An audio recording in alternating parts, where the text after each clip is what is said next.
I'm George Galloway, leader of the Workers' Party of Britain, and every week at this time I'm here giving you how we see things from the point of view of the Workers' Party. Last week, 750,000 people watched all or part of this broadcast, which I think you'll agree is pretty spectacular.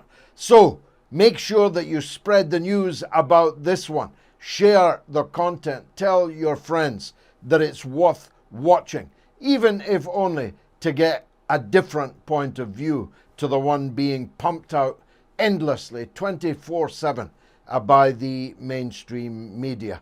Now, just in case Mr. Algorithm is listening, we know where you live.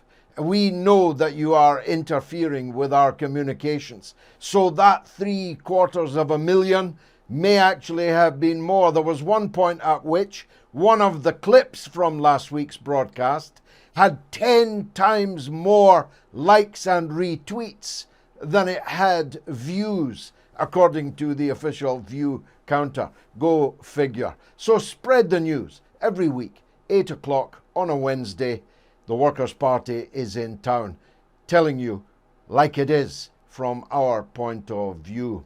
Now, this is not just for members of the party. It's not even just for supporters of the party. Though I pull no punches, and of course I obfuscate nothing. I tell you exactly how I see things, how the Workers' Party view contemporary events. Tonight, I've got time for only 3 issues. The first is the absurdity of today's House of Commons. The idea that one fat man called Ian Blackford, the leader of the Scottish Separatist Party, the Nationalist Party, can make jokes about cakes with Boris Johnson, who jokes back that you look like you've had more cakes than me, that this can pass for parliamentary discourse in the middle of an international crisis, in the middle of multiple national crises affecting our people, our economy, our society, crime, disorder on the streets, murders, God knows what's going on in Britain. And these jokers are smashing pies into each other's faces, cakes into each other's faces. It's like the 6th form room at Greyfriars with Billy Bunter and co. Having a tea party. It's simply not up to the task of guiding our country through what is a very tense international situation. I'll tell you what though, the House of Commons was tearing itself apart over the issue of Partygate, whether the Prime Minister's birthday cake constituted a breach of the law worthy of a £100 fine, and it's getting the best attention from the highest reaches of Scotland Yard. I wish that the murder victims and the victims of crime in London were getting the same attention. But whether a birthday cake with family, friends and staff in the cabinet room, as opposed to sitting at their desks in the same suite of office, constitutes a high crime and misdemeanor, well, you would have thought that British parliamentary democracy was just one step away from fisticuffs if you'd been watching it. But a moment later, when they turned to the subject of the Ukraine, there was absolute unanimity in the House. Penny Mordaunt, one of the Tory government ministers, said the House is as one on the subject of Ukraine. Now, I sat for nearly 30 years in the British Parliament, and if there's one thing that I learned, it's that when the House of Commons is unanimous, it is almost certainly unanimously wrong. Not a single voice. Can you believe that? Not one voice, not one Dennis Skinner, not one Jeremy Corbyn, not one George Galloway, not one Tony Benn, not one person demurred from the prevailing narrative that Britain, beyond all other European countries, stands four square with President Biden in his stance on the crisis affecting the Ukraine and other areas of the post-Soviet Union. I found it astounding that not a single person raised a single discordant note or raised a single querulous note, even asked a serious question. It was all the drumbeats for war. I'm going to come back to that as my second subject. But I must say en passant, no matter how awful Boris Johnson is, no matter how venal, he's a cad, a bounder, a mountebank. He's everything that we in the Workers' Party despise in the British ruling class.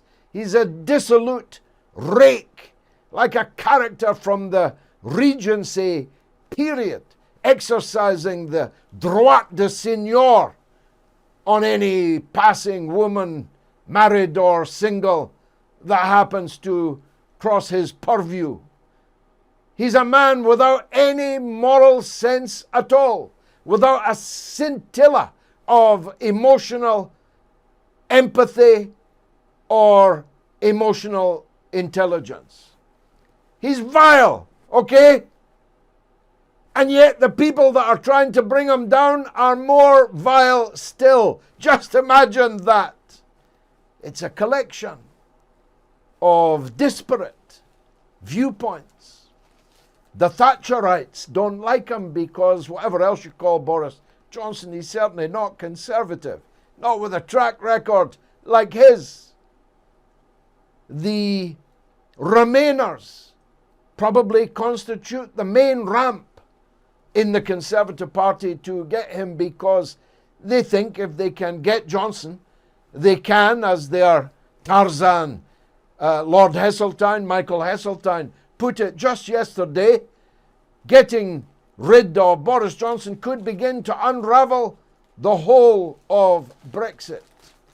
Believe it or not, even after all this time, there are still significant numbers of people who dream, and I mean dream, day and night, that somehow they can get back into the Elysian fields of the European Union. But a key describer of the fact that there's a coup going on is that Ofcom might not as well exist only for me perhaps, because all of the television stations in Britain, and I mean all of them, every single one of them, are all day and all night engaged in a coup to bring down the British Prime Minister, the mountebank Boris Johnson.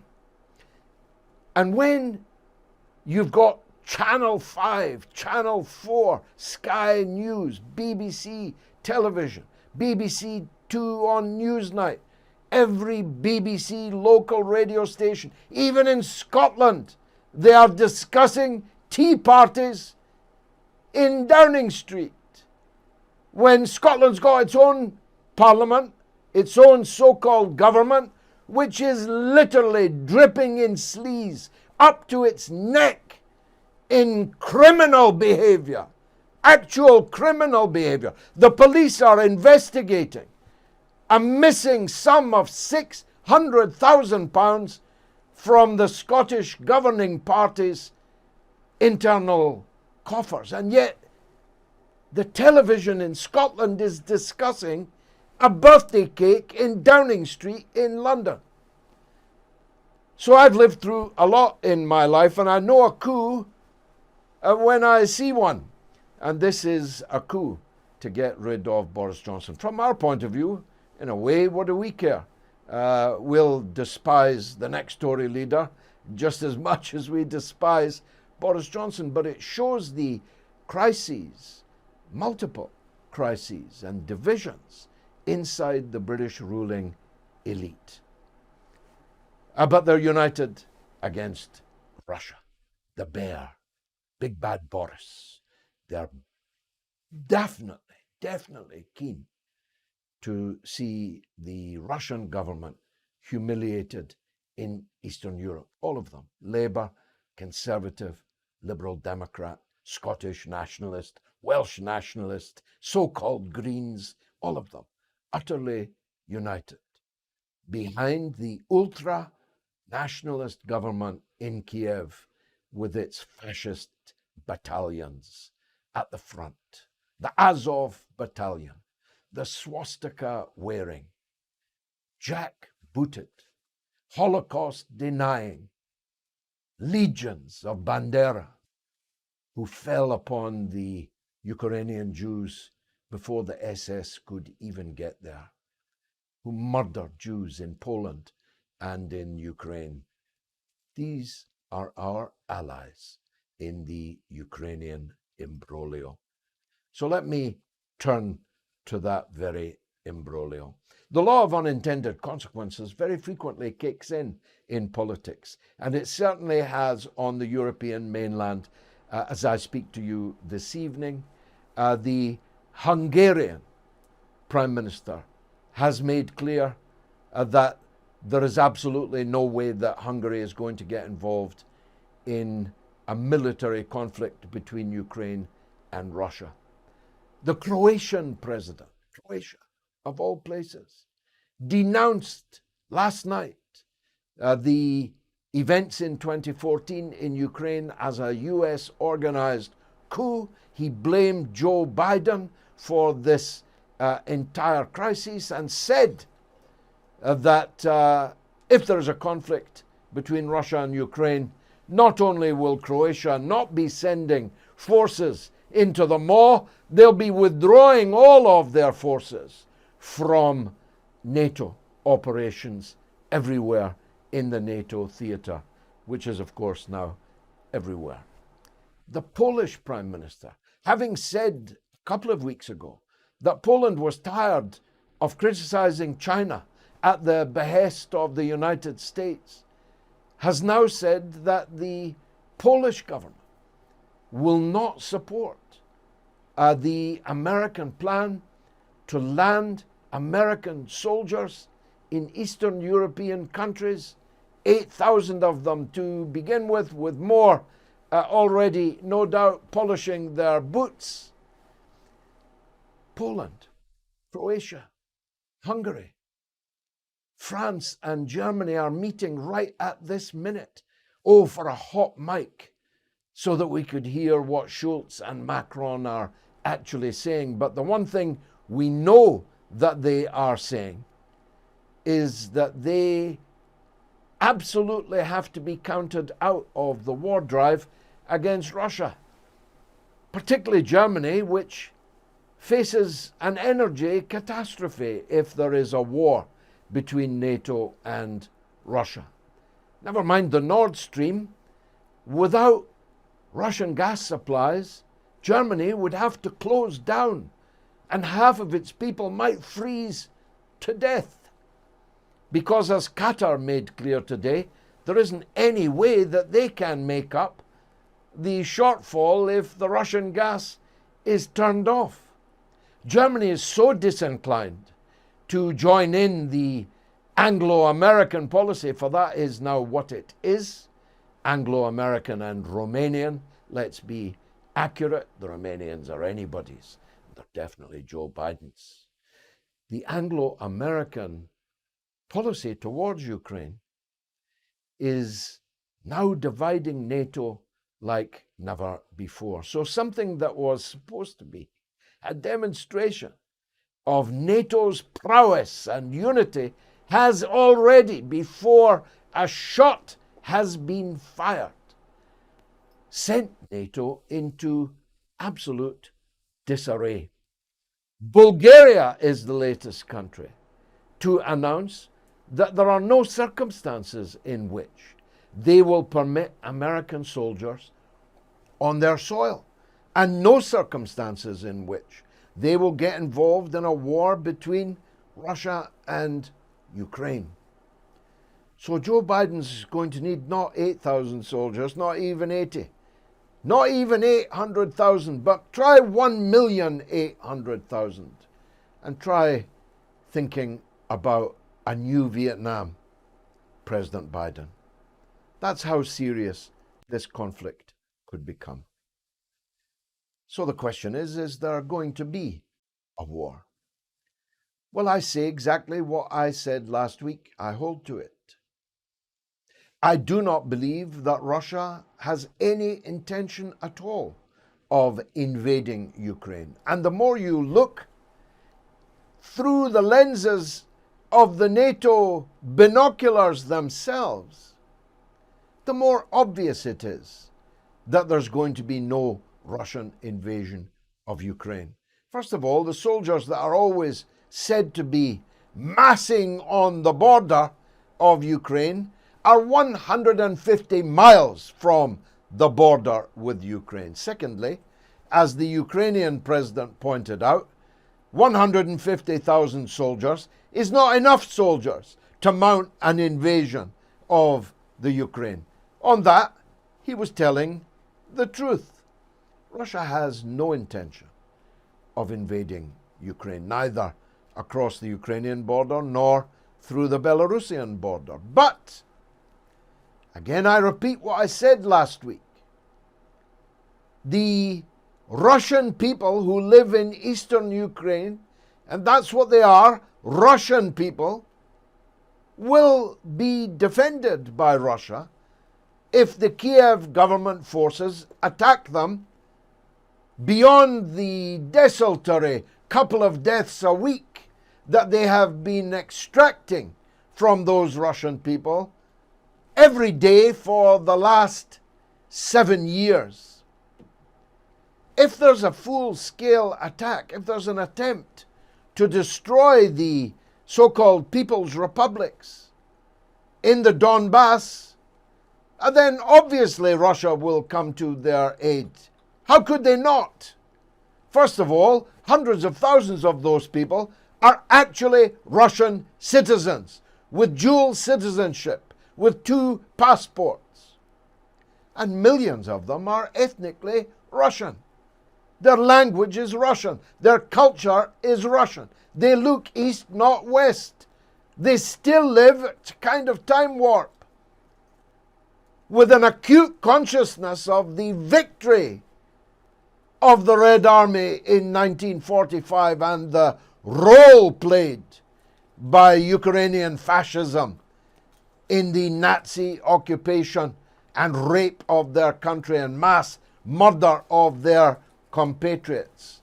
They're extremely patriotic to the patriotic war against fascism that was victorious in Berlin in 1945. So these are Russian nationals, they are Russian citizens, or they are ethnic Russians who have a right not to be subject to a genocidal attack by a government constituted at least in part of fascist battalions like the Azov battalions.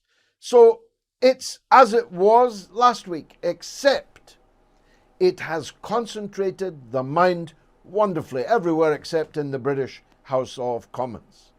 Everyone is now beginning to recognize that Russia has a point. The Spectator magazine this week, that well-known Bolshevik publication, has a headline, "Whisper it softly, Putin has a point." Well, of course he has a point. The Ukraine is being turned into an armed Potemkin state by the United States and by NATO. And no Russian leader could possibly allow that development to go unchecked, unanswered. Whisper it softly, says the Spectator. I don't do whispering softly, as you have already worked out, so I'm shouting it out loud.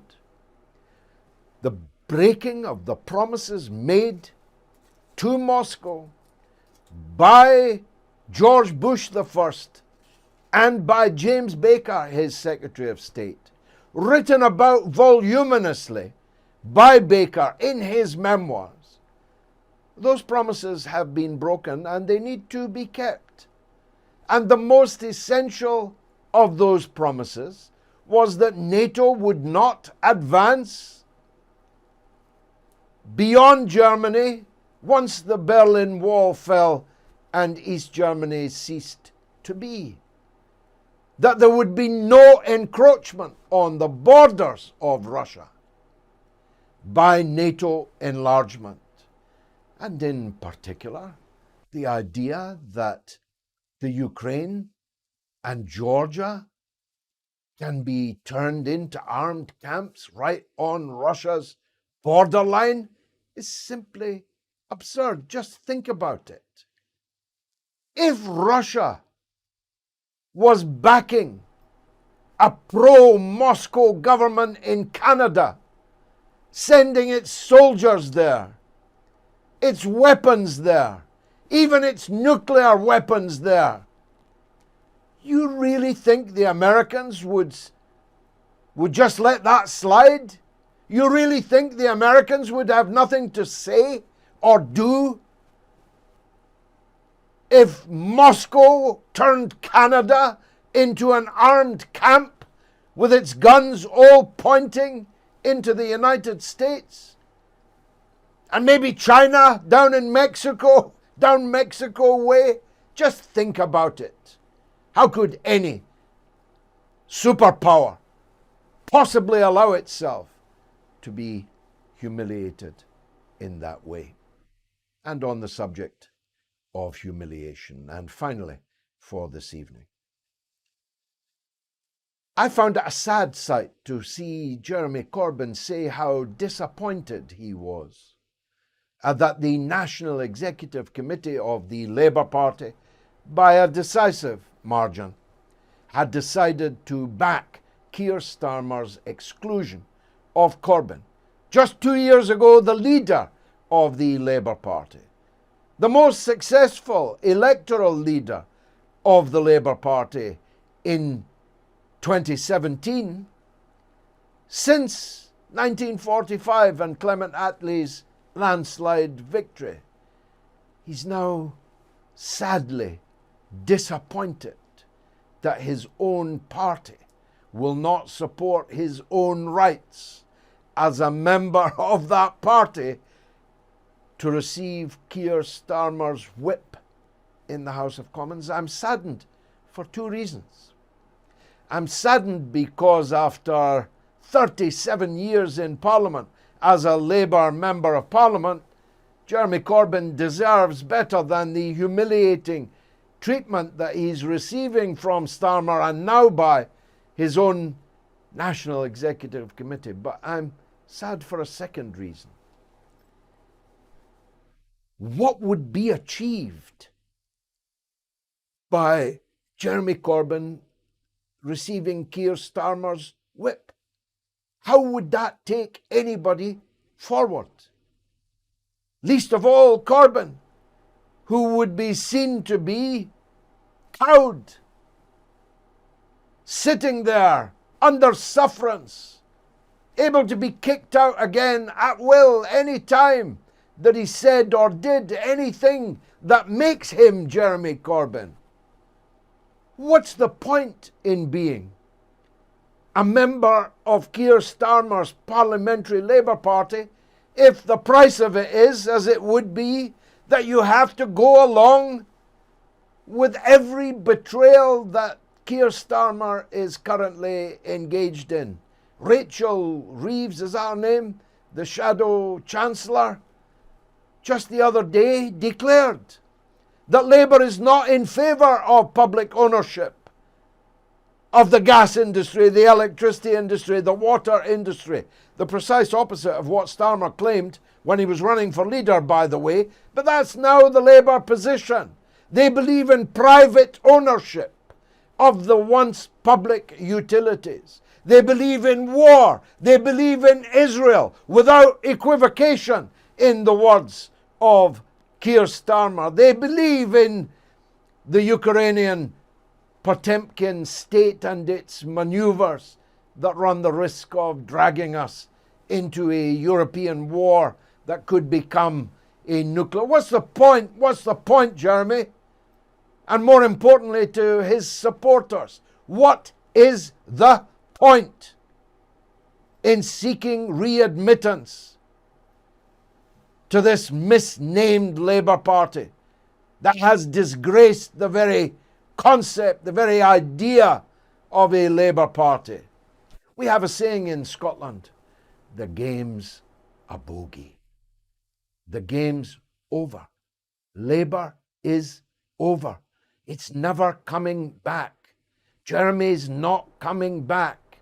Socialism is never coming back. Waving Palestinian flags at the Labour conference, it's never coming back. In fact, they're getting ready to remove even the handful, it's not even 2 hands full, of Labour members of Parliament that any longer believe in any of these things. They'll be deselected. They'll be replaced by Blairites. The Labour Party is now run by Sir Keir Starmer, Sir Tony Blair, unless we can stop it, and Lord Peter Mandelson, Jeffrey Epstein's bosom buddy. Just think about that. Get a hold of yourself and stop this nonsense. Leave the Labour Party. Stop giving them money to dance on the grave of everything that you ever believed in. We're the Workers' Party. We're not the finished article. Come in. You can be the leader. You can be the leaders. You can make the policies. Come in. Don't be put off by me if that's what's stopping you. Gee whiz, I'll not be here forever. Maybe not even at 10:30. Thank you very much indeed for joining me. Every week at this time, join the Workers' Party weekly broadcast.